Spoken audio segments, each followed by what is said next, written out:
All right. I guess we're going to get into our programming then. And the only one that I'm aware of, and correct me if I'm wrong, anyone, if I am mistaken, but I believe it's just John Reed presenting tonight. Is that correct? Is anyone doing a constellation guide or dead astronomer? No? All right. Well, John, I'm going to turn it over to you at this point. Okay. Can everyone hear me all right? Yeah.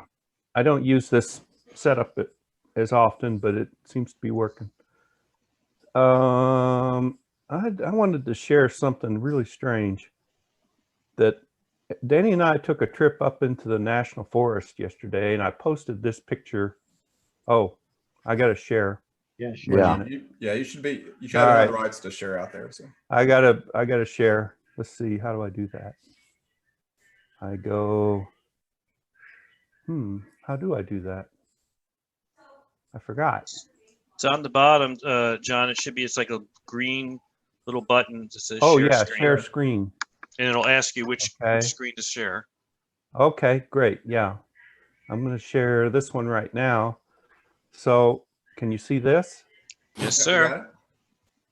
Okay, so this is an overlook in the national forest, and it was strange because when we drove out, we took Danny's. He's got a fancy Jeep that will go through anything because it was kind of slippery.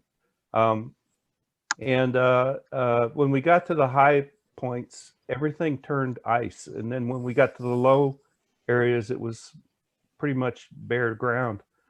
So it was really strange, and we saw these formations that I've never seen before, and this picture doesn't really do it justice, but all the branches had little fins that went one direction. I don't know what you call that, but I've never seen it before. We thought maybe it was a freezing fog effect. But anyway, where was that overlook, John? Where was that overlook? The overlook is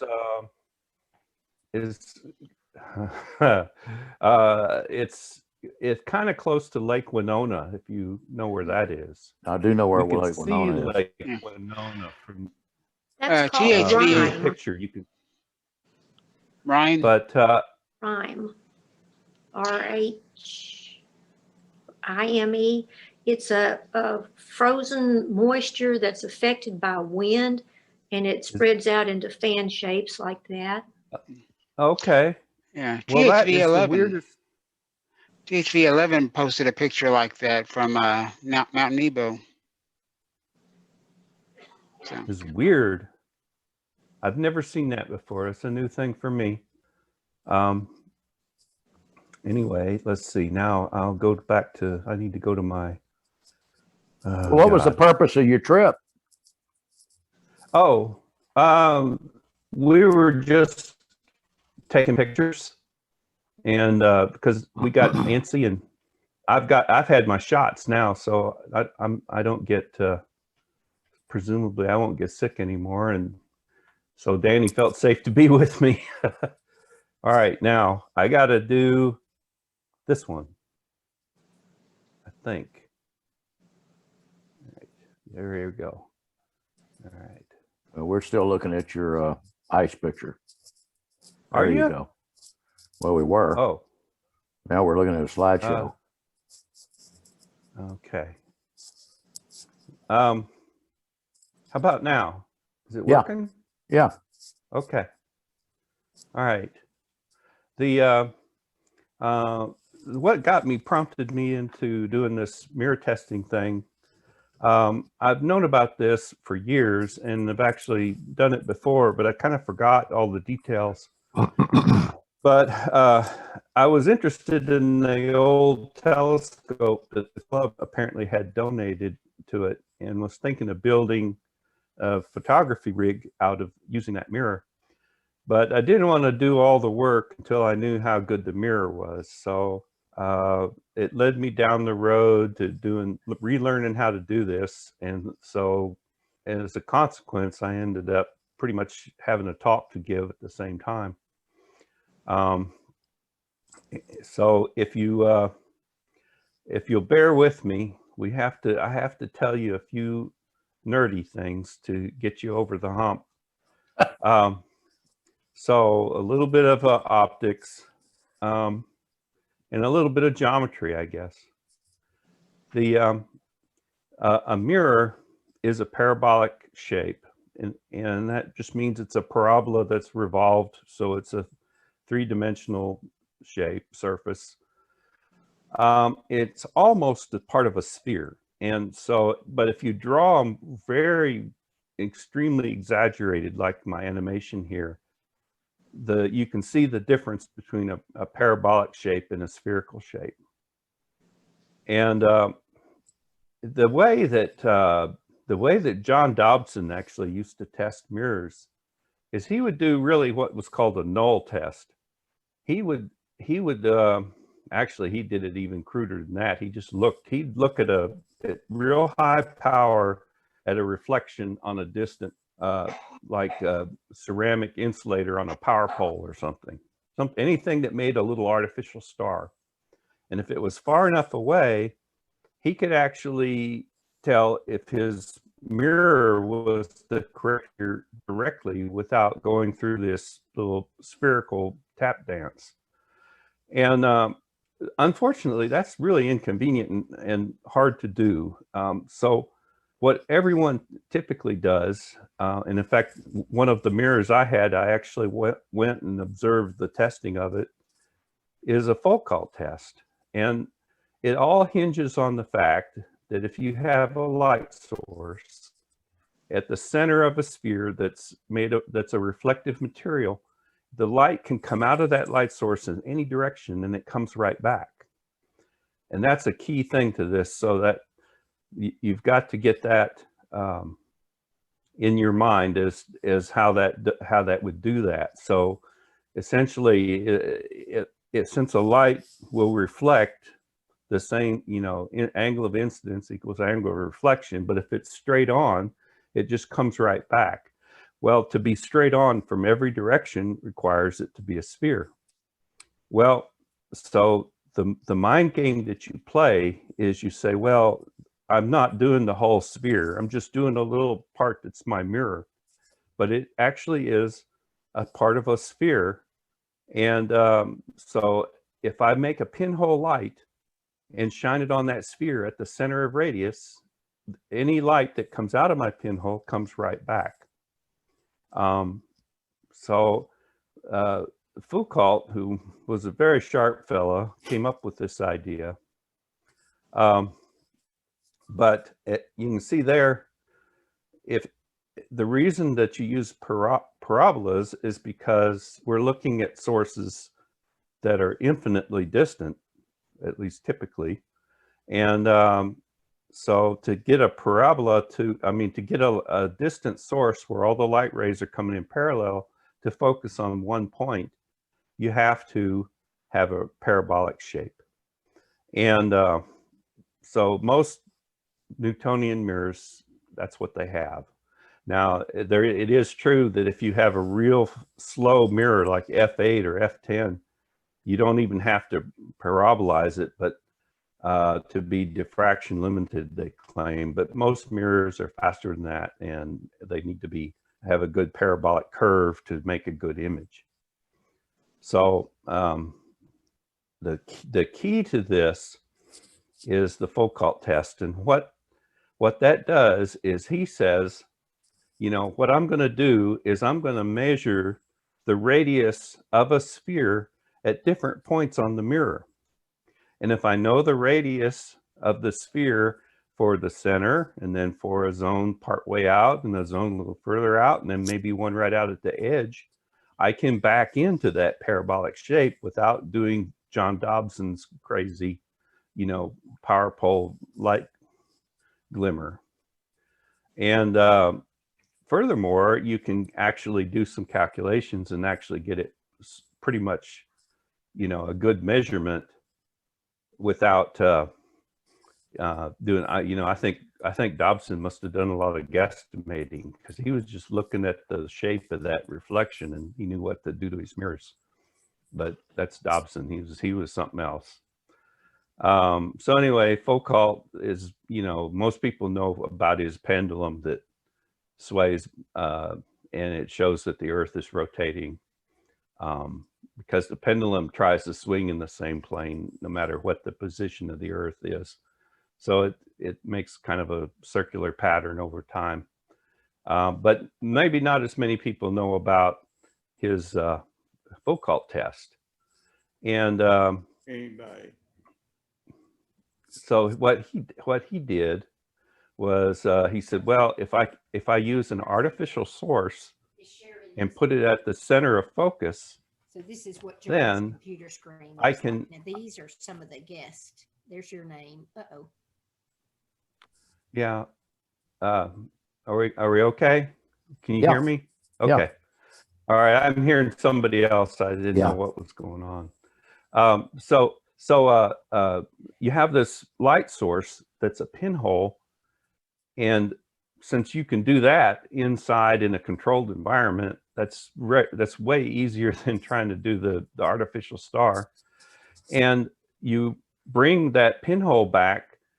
So in my case, I had to set it up in my garage, and my mirror was f6 10-inch. That's 60 inches of focal length, but the center of curvature is twice that. So I was at 120 inches almost across my whole garage. So the mirror's on a stand on one end, and the testers on the other. And it all works. This is just sort of a diagram of your typical Foucault test. And it has a knife edge that we're going to talk about here in a second. But the essential principle is you're trying to find at what distance does that pinhole come back to a pinhole again. Because once that light goes out from a pinhole, and every direction the light can go, it has to come right back to where it started. It makes an identical little pinhole image on back at where you started. In fact, if you have everything lined up perfectly, it goes right back into the light source. But of course, you don't want to do that because you want to actually be able to observe the thing. Anyway, so Foucault, smart guy, did this, as well as the pendulum and a bunch of other stuff. So we get into the testing of the thing, and this is where the theory becomes reality. Now, Bruce and I worked on this mirror tester back, oh gosh, years ago, I guess, whenever he made his first mirror. And I've never been real good at visually reading those zones and doing the mask. So I went with a different approach and modified the heck out of his mirror tester so that I could put a cell phone in place of my eye. And this allowed me a little bit more quantitative in my analysis of the mirror shape. But you can see, I don't know if you can see my cursor or not, but there's the little knob at the back. Can you? Yes. That controls the treadle, or that makes the whole knife edge move back and forth. The little light source, which is an LED flashlight, and the phone actually don't move. And I did that for a couple of different reasons. That's not how it originally worked, but for my purposes, it made things a little simpler. It's riding on some flooring that's tongue and groove, and that's the guide for the sliding action of it, so that it moves back and forth. And the knife edge kind of goes with it. And then the mirror is on a stand, which is somewhat adjustable so that you can tilt it a little bit. And so the light is coming out from the light source, hitting the mirror, and then it comes back actually just below the light source because you tilt it just enough so you can get it to your eye, or in this case, to the camera. So it's really pretty simple, but it's amazing what it can do. Was your So camera here's on a kind of video? a close up of the. Was your camera on video or on single shot? Single shot, and you'll see why here in a minute. Okay. So there's your knob that moves changes the focal length or the focal distance where the knife edge will intersect the beam. And I haven't explained the knife edge yet, but I'm getting there. Then there's another knob here that actually will tilt the whole apparatus, and it basically allows this knife edge to go across in front of the camera. Then I had to add a counterweight because things were getting kind of heavy, and then there's a couple of screws here that kind of clamp the cell phone in place, and many iterations. I guess I kind of had fun working with it. From the back side, there's a spring that keeps the sliding portion of this board. It keeps tension on it so that when you turn the knob forward or backwards, it'll basically track with you. So you don't have to worry about, making sure that it's, as you back it up, it might not have a tendency to follow you without the spring. It's a pretty strong little spring. And then Bruce came up with this micrometer from somewhere, and it's mounted to where it doesn't move, but the little piston that comes out of it or finger is touching the part that does move. So that way I can get accurate measurements down to basically 1/100th of an inch or so of where this knife edge is. So that now that I've probably confused the heck out of you, but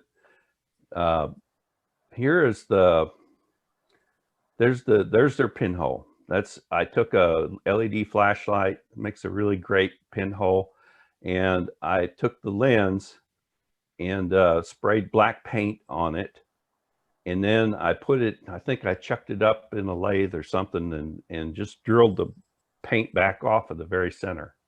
That did two things. It gave me a nice round pinhole, and it made a diffuse source, so I didn't have any imaging of the LED back in behind. I just wanted the light to come out in all directions equally. So the plastic has got a little bit of a fuzz to it to keep keep anything from trying to make an image. So it's just supposed to be just a glowing point of light, and and then that's what it says here. It's trying to make it where it doesn't. It just glows in all directions.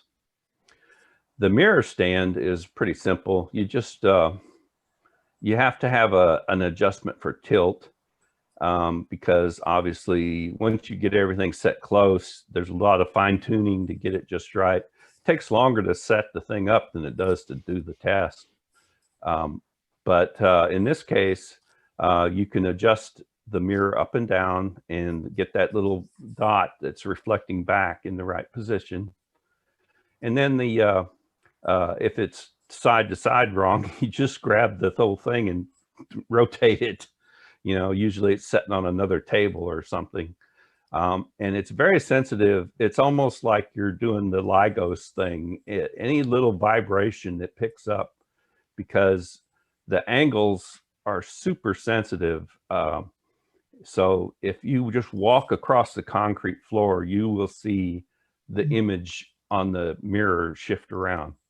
It's very, very sensitive because you're measuring the heights of the glass down in less than thousandths of an inch. I mean, it's very, very, very small changes affect how the light bounces back across that 120 inches. It takes very little to change that. So obviously you don't want to have vibrations, and you don't want to have, what you want to see is just what the properties of the glass itself. So everything needs to be real still. Can't have a lot of moving air and so forth. But my garage didn't do too bad that way.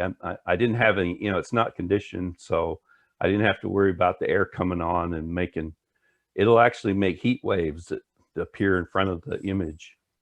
If you hold your hand in the beam, you'll see heat waves coming off your hand. It's that sensitive. Anyway, that's what holds the mirror while you're testing. And then the knife edge, what that does is you're trying to, that cone of light that's coming back from the mirror, you're running that edge through it at different positions, like in front of focus, close to focus, and then behind focus. And depending on where you do that, you'll get these different patterns that you'll see from behind the knife edge. And what it is you're seeing the shape of the parabola, because when you're before focus, as the knife edge cuts across, you actually see the shadow go across the same direction as the knife edge. But if you're after focus, you'll see it go backwards. And if you're in that little tiny zone where you're kind of in between, because of the parabola, there's focal lengths that are longer than your position and some that are shorter than your position. You get this kind of weird looking donut thing where the inside donut is the opposite of the outside donut. And so that's kind of a key thing. And I'm going to get questions on this, I can tell, but that's the best I can explain it.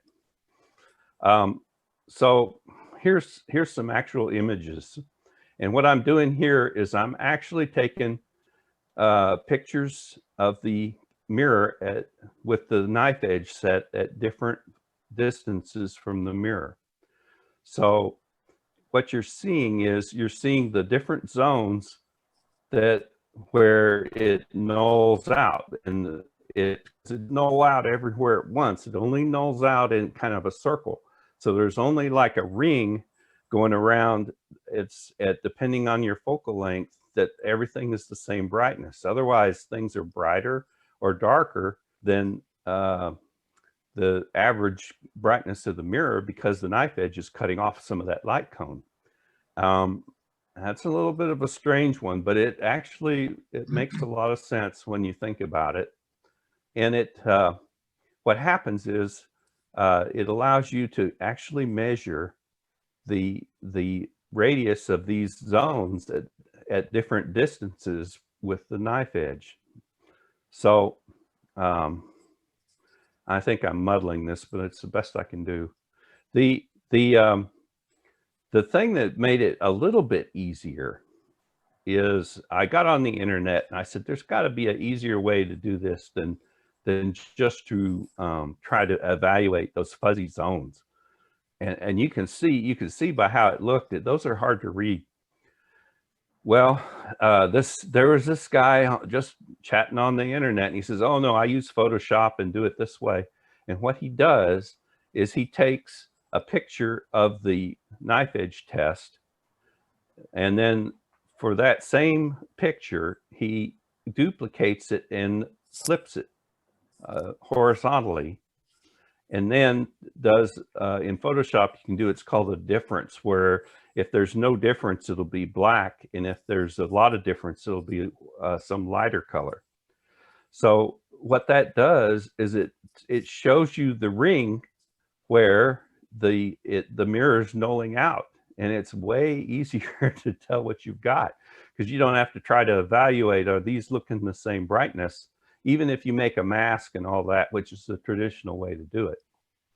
So you get this weird pattern, and you'll notice that they're not lined up, which you'd think they would be, but that's because I don't have the knife edge is actually slightly below the source of the light. So it makes it do this weird little offset thing, but side to side, you're pretty much there. You can measure this distance from the center out. And if you do it on both sides, you can kind of take an average, and it just works way better. It's amazing how much better it works.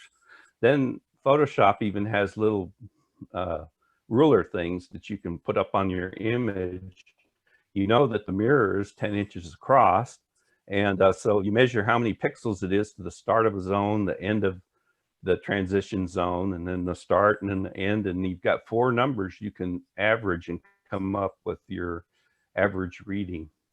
So it just worked really well.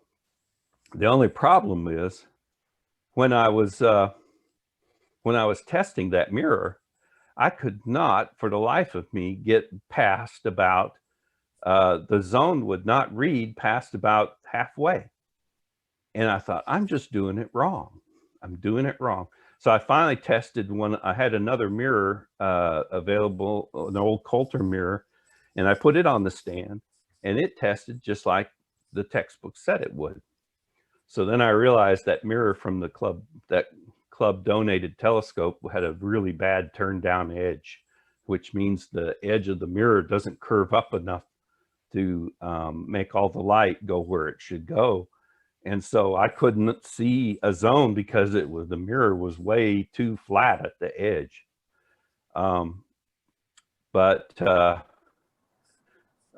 Anyway, now it goes down to just numbers, and the numbers are what you use to figure out your actual parabolic curvature.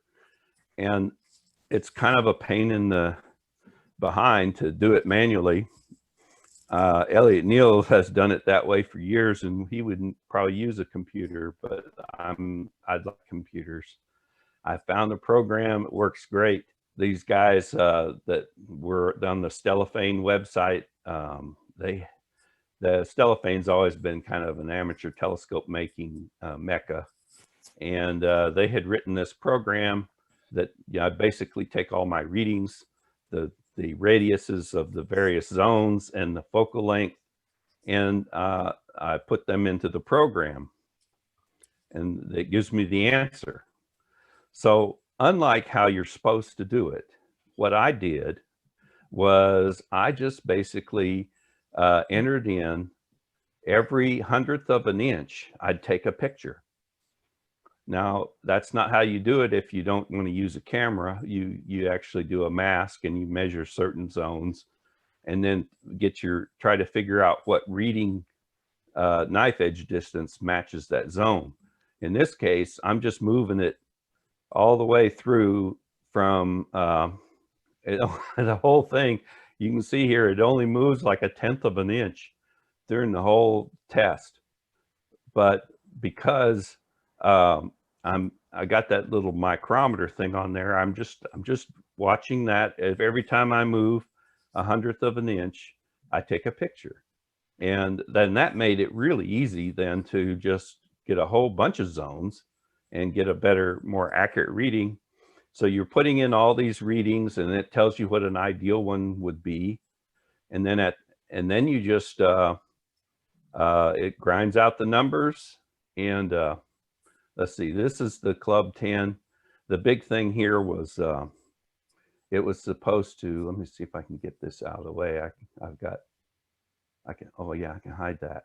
Yeah, I'm supposed to have 0.28 here, and I was getting 0.7 or something to that effect. I don't even think I got a good reading out here at 2.8 inches from the center. And so it was way diverging. Then I checked my binocular mirror that I've had for years, and see there, it's staying in line with it much better. So what this does is this tells you, and I don't want to get into all the math and technical stuff. These guys can get really off into that. But this tornado diagram, they call it, actually had the more points you get within the tornado, the better your mirror tends to be. So that club mirror just goes crazy off at the edge areas, and mine actually stayed in it, except I had one reading down here out of the thing. So it's not a bad, the old mirror I had wasn't too bad. The club mirror has some problems and would probably have to be refigured to be useful.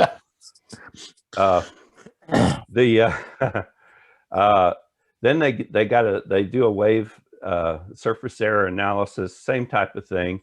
You can see mine actually, my old binocular mirror, which is a Coulter, by the way, the old Coulter company. which are never considered to be real good mirrors, but it's not bad. It has these, it comes up there at the end and does like it's supposed to. This one kind of goes sort of right, and then it just just falls off because it's too flat at the edge.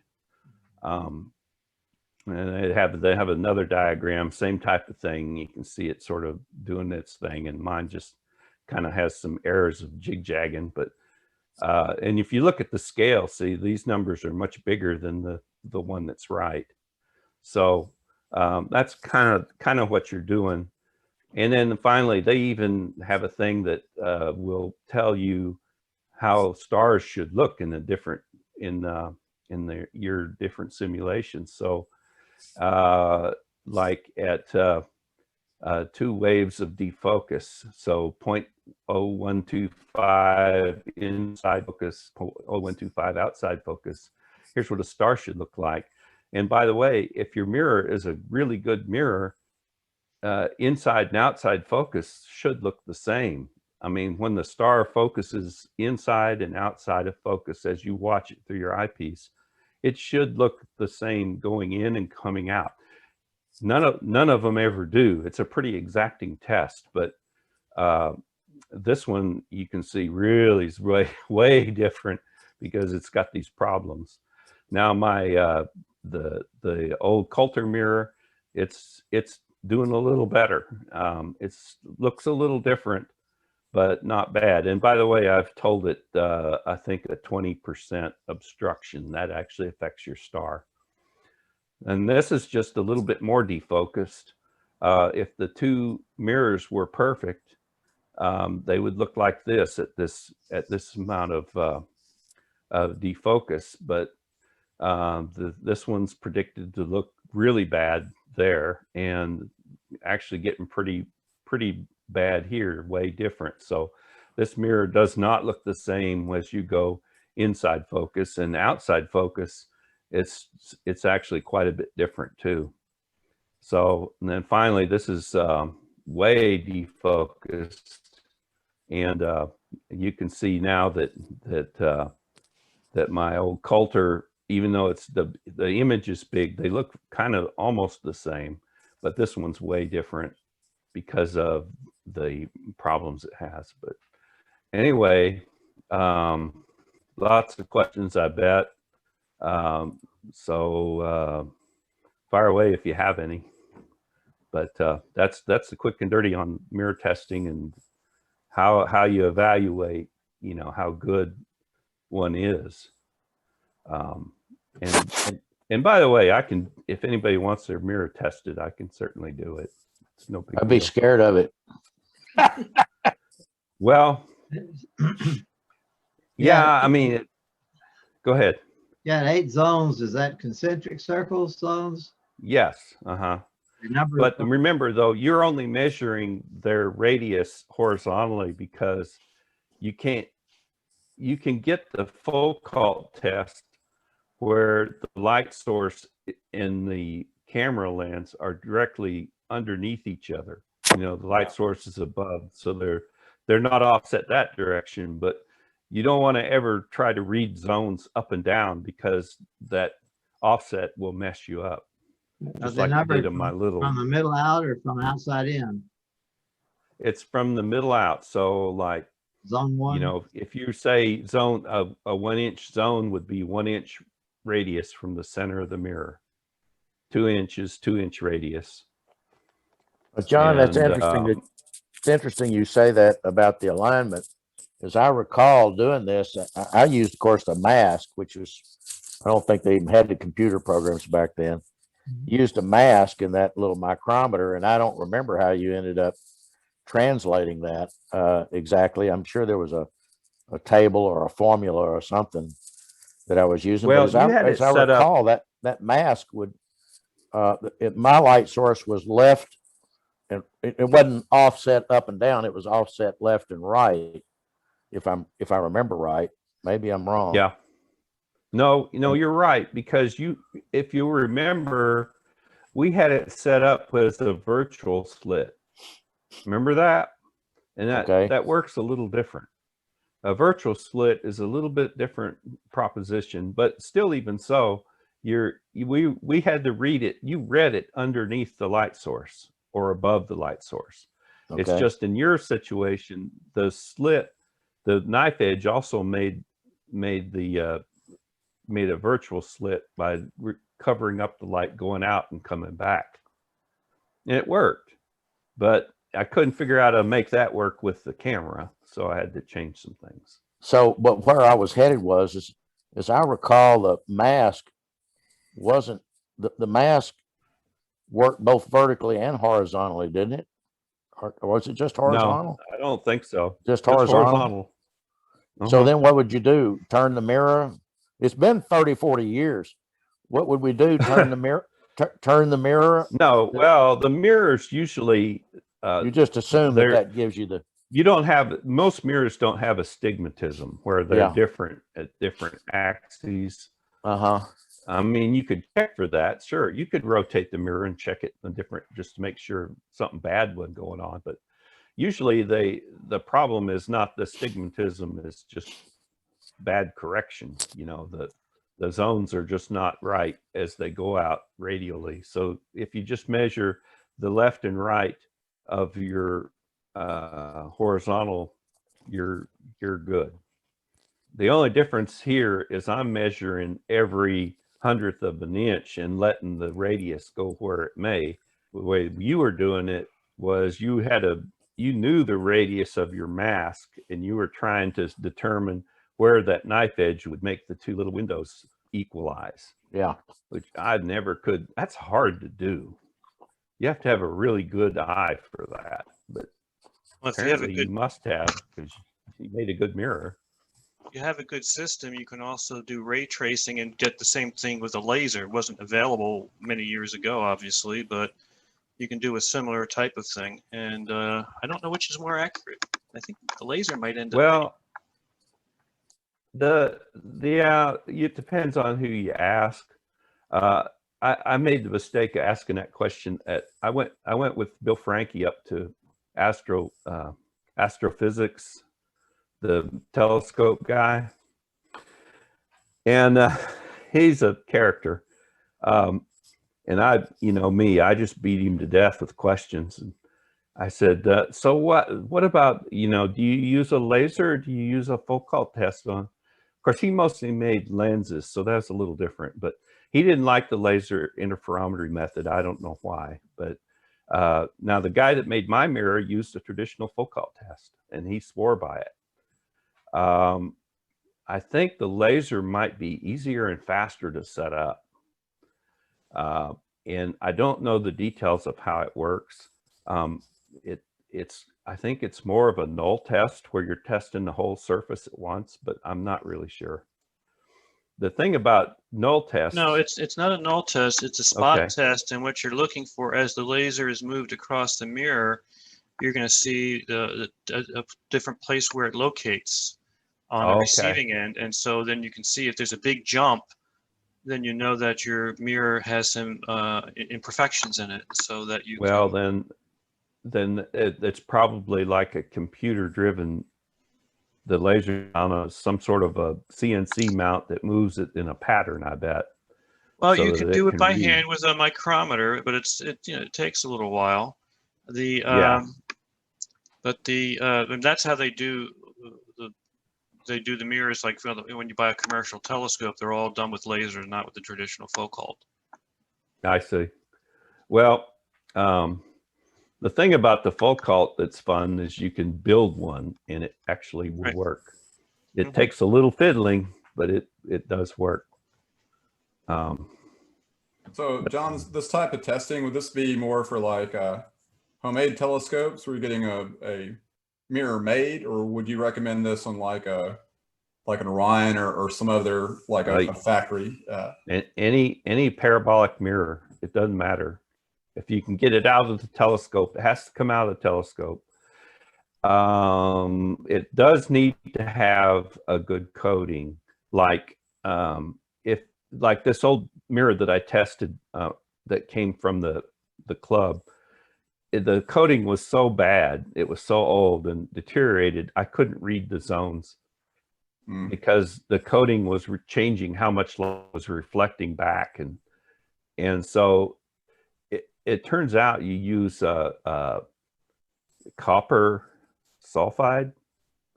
It's kind of the same stuff you use to etch circuit boards. And you put tape around the mirror and make a little dam, and you just pour a puddle of that stuff. And a couple hours, your coating is gone and you're down to glass. Then at that point, you can read the glass real well.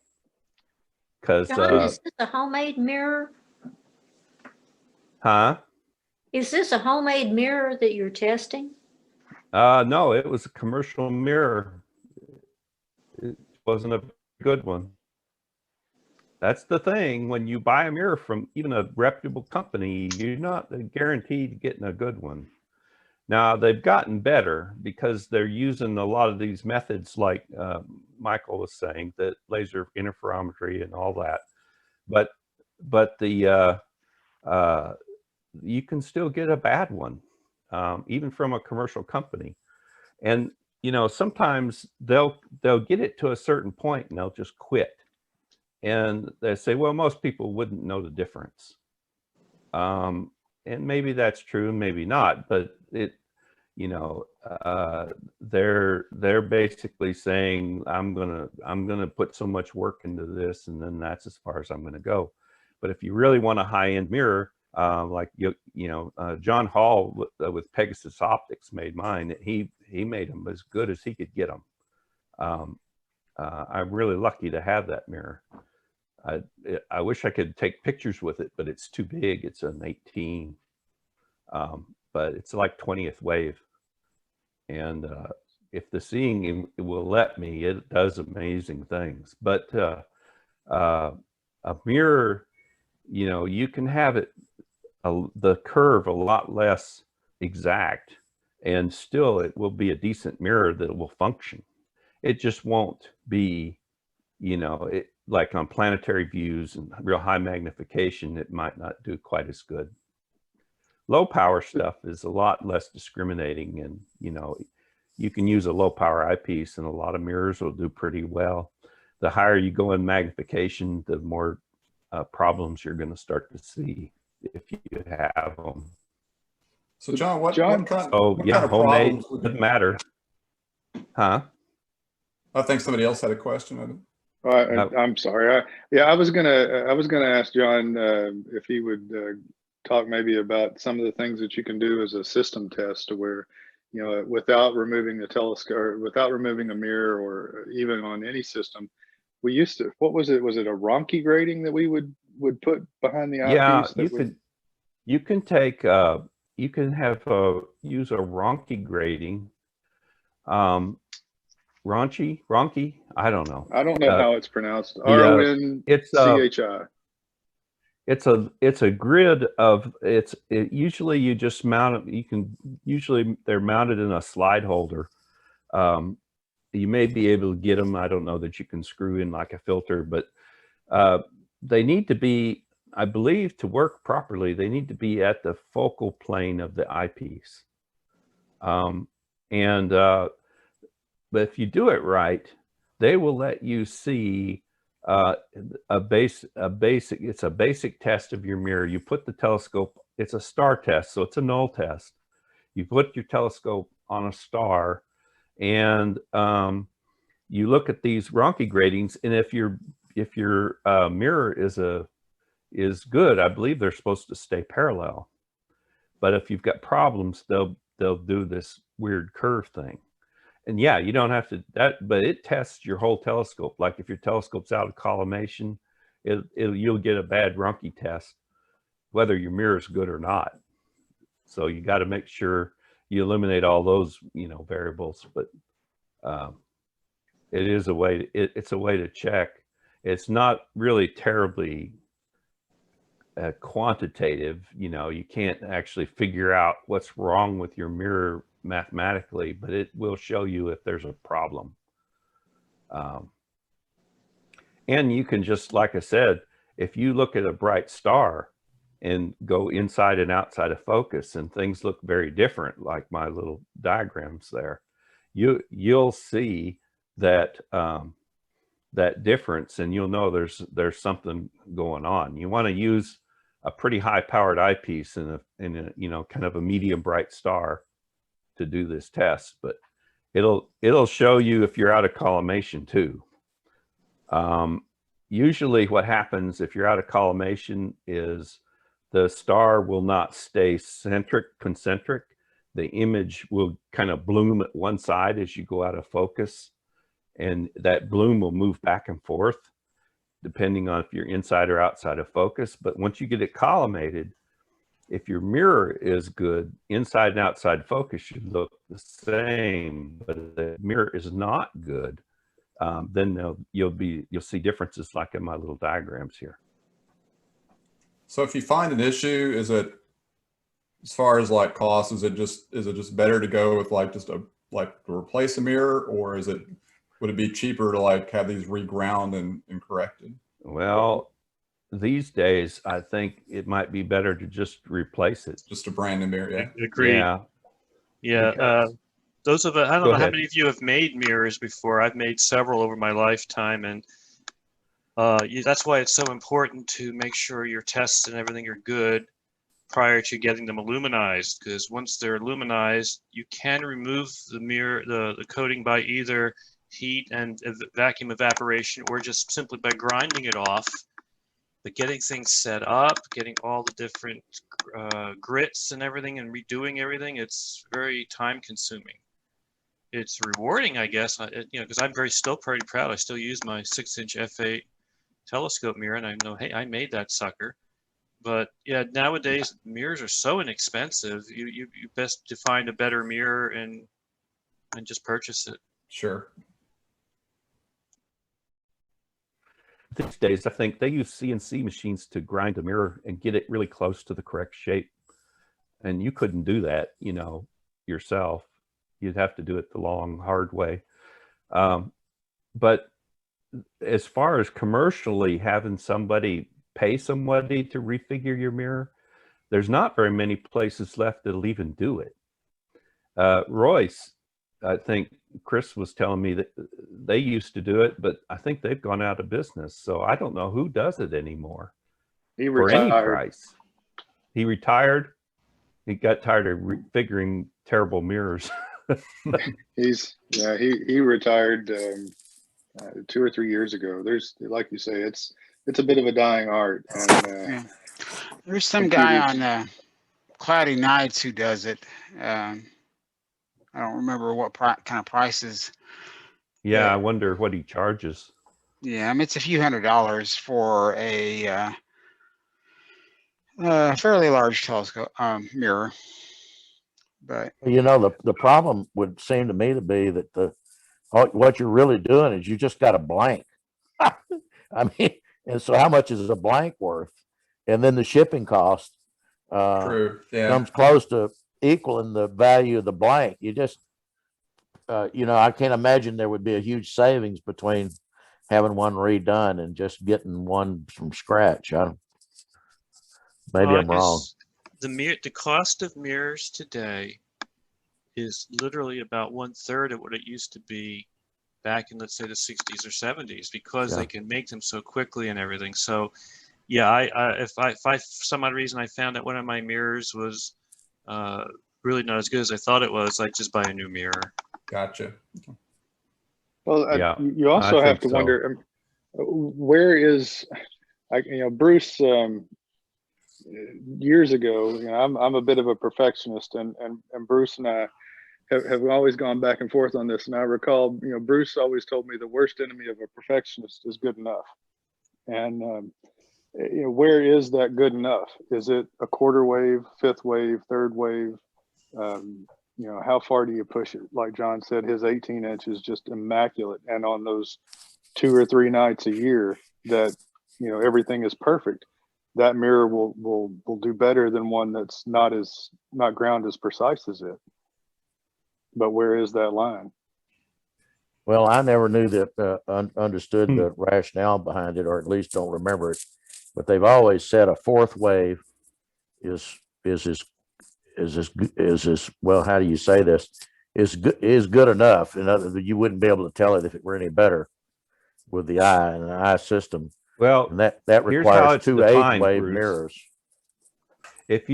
The definition is, I'm going from memory here, so somebody can correct me if they want to, but if you say a mirror is 1/4 wave, you're saying the surface is within a 1/4 wave, peak to valley, over the whole mirror. But the wave front that your eye looks at is half wave, because that gets doubled by that same law that makes you double the focal length kind of thing. So a half a wave, according to that, the diffraction limited, who's the guy that came up with all that, how close diffraction limited is? That's assuming you're within, I think it was Dawes. Yeah. You have to be within a half a wave front to be able to do that. So traditionally, it's always been, peak to valley, about a 1/4 wave is as bad as you want to get. The thing that doesn't address, that the more modern analysis look at, like this program, is what about how much of the mirror is bad? If there's just one little high point somewhere, it's not really making that much light go to the wrong place. So then you're looking at RMS, wavefront, and a bunch of things. But yeah, so it's kind of how you want to define it, I guess. Well, John, what's the Strel ratio? The Strel ratio is, I don't understand that. When I was doing this, I looked into that and I still don't quite get it. It's like the ratio of the good stuff coming back to the bad. It's like a ratio of some kind. I don't know. I'd have to go back and read it again. It didn't click for me what it was doing. But yes, the Strel ratio is one that they talk about, and I think it's one of the ones that takes into account this whole surface area of the mirror and not just the peak to valley kind of thing. But that's about all I can tell you. It gets deep quick if you want to get into the weeds of it. Yeah. Well, the thing I've always found is, over the years, I've seen mirrors, and for example, my 6-inch f8 I know is at 1/10 wave, because when I did the final finishing, I grew up in the Philadelphia area. I did the final finishing at the Fells Planetarium, where they had a program where you could come in and finish your mirrors, and they measured that. When I've seen people say, okay, this is a 10th wave, here's a 1/4 wave, the average person cannot tell the difference, even at high magnification. But people who have been probably observing, like many of us, for 40, 50 years, we can. There's subtle differences that we can see, and that comes with time. So when you ask that question, what's good enough, it may be different each time in your life and for what you're observing. Are you observing low power with nebula or star fields, or are you getting into planetary type work? And I think probably the planetary type work is the area where you're going to see a big difference, right? I agree. Double stars. The double stars too. Yeah, that's another one, right? Planets are the most discriminating and demand the best figure. But yeah, whether once you get past 1/4 wave is 10th wave, I think 10th wave is pretty good mirror, even just defining it as peak to valley, because that's going to be 5th wave at the wave front, which you actually see, and that's way beyond diffraction limited. So when you get on up into these higher numbers, there's so many things that enter into affecting it. Like, is the mirror cooled down? Because it's not even going to be the right shape until it's cool and its temperature is matched the atmosphere. There's convection currents that come off the front of the mirror when there's a temperature difference, and all those things affect the performance of it. So how good is good? I don't know. If you get a warm fuzzy because you think your mirror is perfect, then get a perfect mirror. Well, there's really no such thing. But to that point, John, it's whether you're set up, out on a grass field or whether you're on a parking lot like at Pinnacle.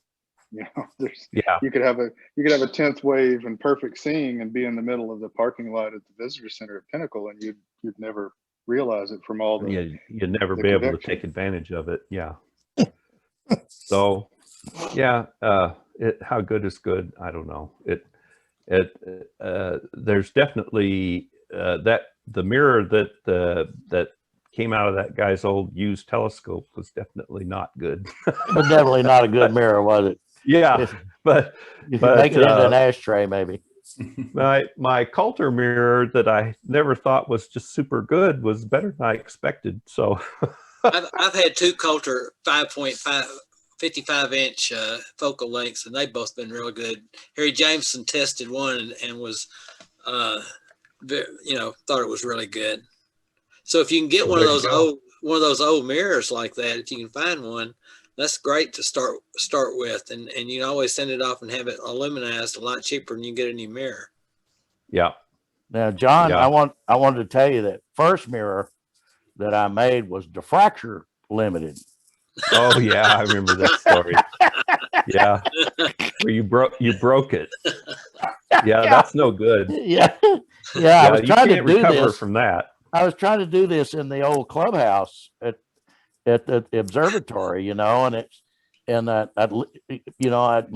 a long project to do, and it was cold, and the tool stuck to the mirror, so I put it on a hot plate. I had it low, but turned it way down, put it on a hot plate to warm it up so I could get them to separate.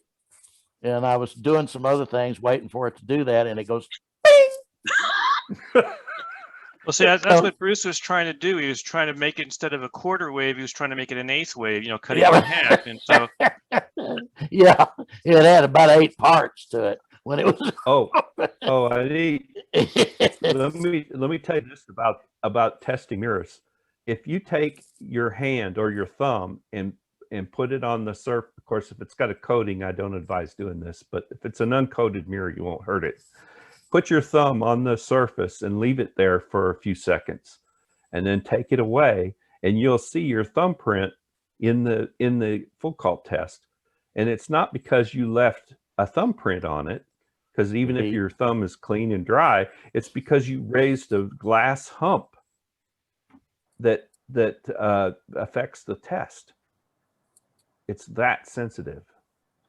Well, I mean, if I remember a properly figured mirror, you're talking about when you're using the tool, you're taking off millions, literally molecules at a time, layers of molecules at a time. They basically vaporize, as I recall, practically speaking.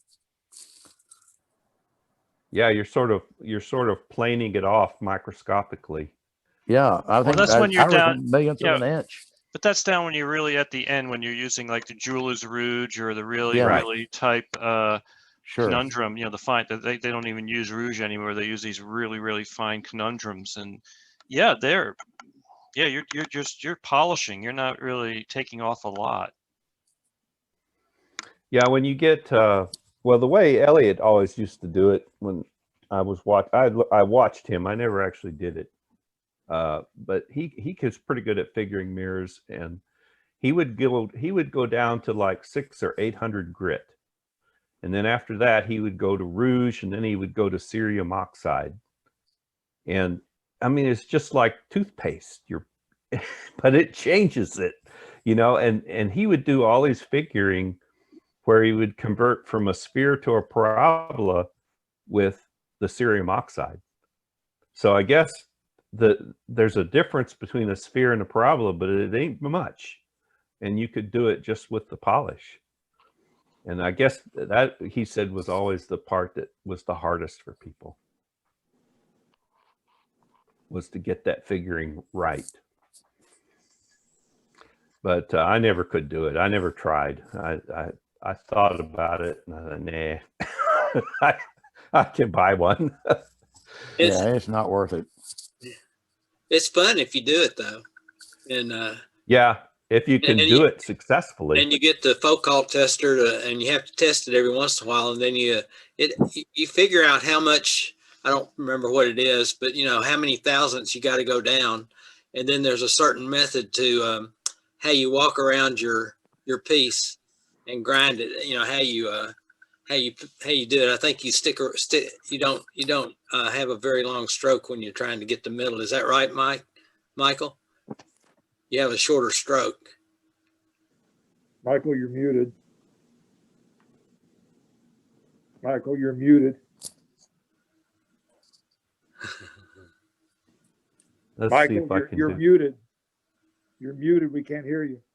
I was gonna say it's like a W stroke when you do it at the end. And I did that final testing. I mean, I was what, 12 years old or something like that, and I knew I couldn't do it myself. So I went to the Fells Planetarium, and they had a really good program where they helped, especially youth astronomers, finish up their mirrors. Mm-hmm. I could have done the mirror the whole thing there, but I just decided I did everything else at in my house's garage. And then when I got near the end and it got tougher, my dad took me over, and on a couple of weekends we got it finished.